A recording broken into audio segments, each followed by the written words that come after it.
السلام علیکم ورحمۃ اللہ وبرکاتہ۔ نیا چاند دیکھنے کی دعا۔ رجب المرجب۔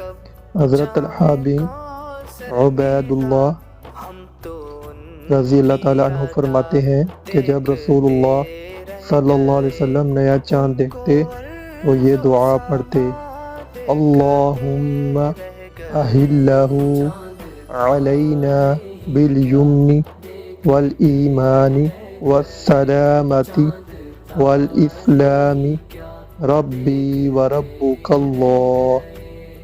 اے اللہ، اس چاند کو ہم پر برکت، ایمان، سلامتی اور اسلام کے ساتھ طلوع فرما۔ اے چاند، میرا اور تیرا پروردگار اللہ ہے۔ ترمذی۔ رجب کا چاند دیکھ کر یہ مسنون دعا پڑھنے کا اہتمام فرمائیں۔